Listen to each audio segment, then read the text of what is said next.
it's only been in the last couple of weeks that the discussion of race in this campaign has taken a particularly divisive turn.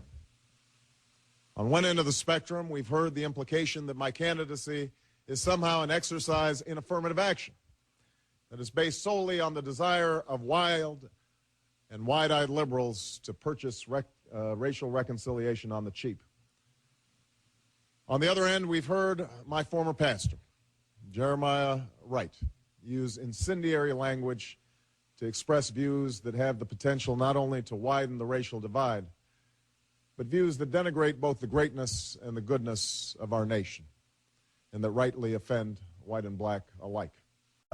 This is a church that I have been a member of for 20 years. Oh, I am so glad that I got a God who knows what it is to be a poor black man in a country and a culture that is controlled by and run by rich white people. I have already condemned in unequivocal terms the statements of Reverend Wright that have caused such controversy and in some cases pain. I don't think that my church is actually particularly controversial. For some, nagging questions remain. Did I know him to be an occasionally fierce critic of American domestic and foreign policy? Of course. Did you know that he had made these statements before the videotape appeared? You know, frankly, I didn't. I wasn't in church during the time that these statements were made. Now, did I ever hear him make remarks that could be considered controversial while I sat in the church?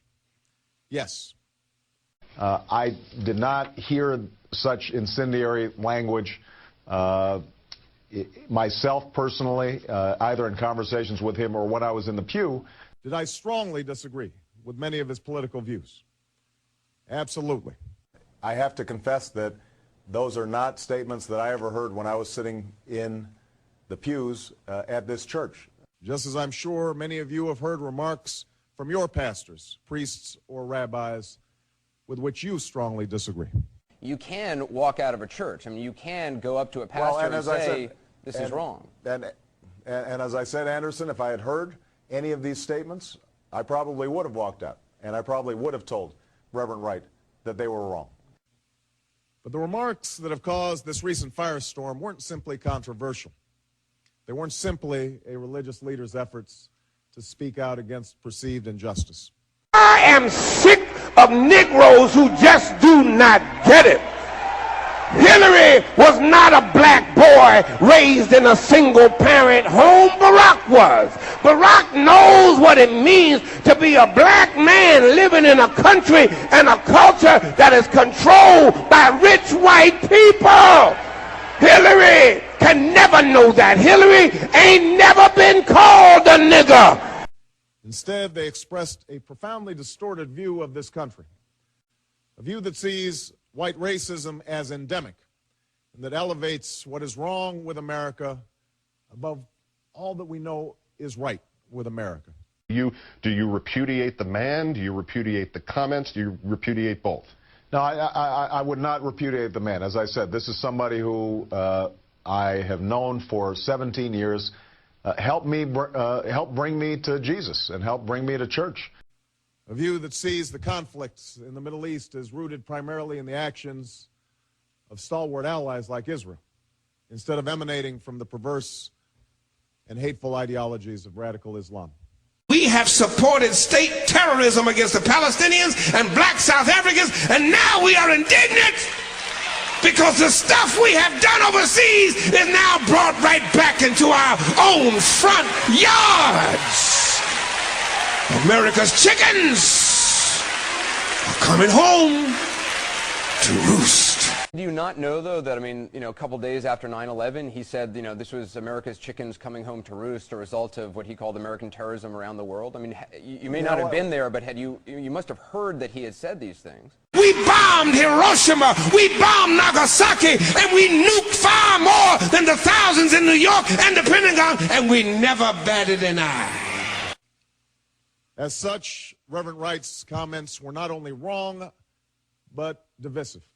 Divisive at a time when we need unity, racially charged at a time when we need to come together to solve a set of monumental problems.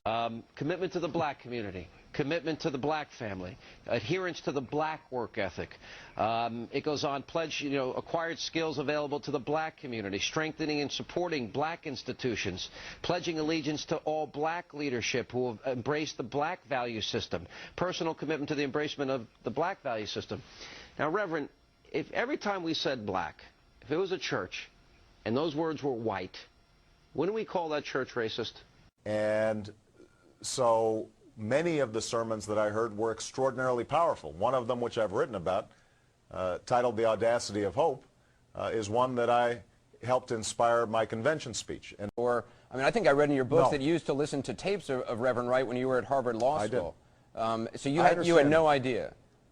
I did not. Hillary never had a cab whiz past her and not pick her up because her skin was the wrong color. And this is somebody who was a former U.S. Marine, who is a biblical scholar, who's preached and taught at theological seminaries all across the country. He is a man who served his country as a United States Marine and who has studied and lectured at some of the finest universities and seminaries in the country. I am still in the text. Jesus was a poor black man who lived in a country and who lived in a culture that was controlled by rich white people. Like other predominantly black churches across the country, Trinity embodies the black community in its entirety.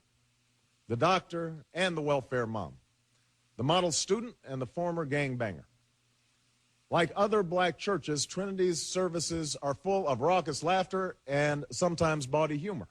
God bless America. No, no, no. Not God bless America. God damn America. That's in the Bible for killing innocent people. God damn America. They are full of dancing and clapping and screaming and shouting that may seem jarring to the untrained ear.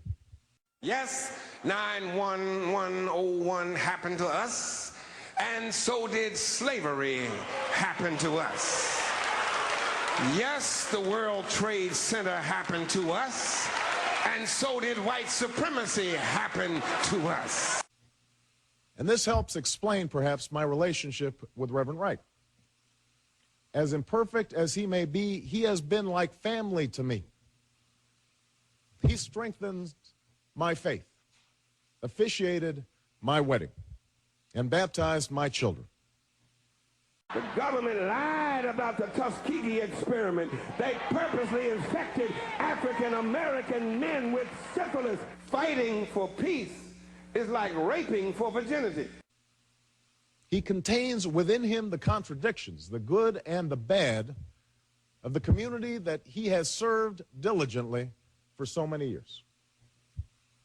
I can no more disown him than I can disown the black community. And he is very close to Reverend Jeremiah Wright. If you'll recall, Bill, when he was debating with Hillary Clinton, he said, when it comes to Farrakhan, he renounced, he rejects, whatever, because he's not close to Farrakhan. They may live in the same city, but that's about it.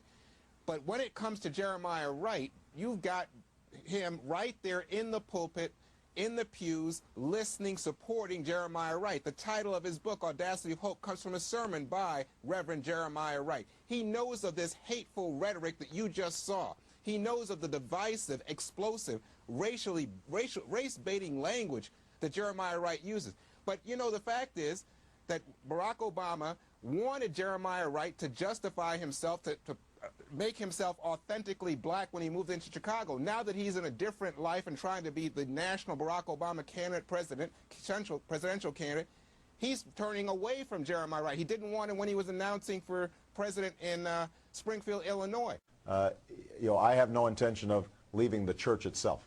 Your campaign saying this afternoon it had no plans to ask Reverend Wright to step down. Obviously, that has changed. Did he step down tonight, or did you ask him to leave? I think there was a recognition that he's on the verge of retirement, he's taking a sabbatical, and that it was important for him to step out of the spotlight in this situation.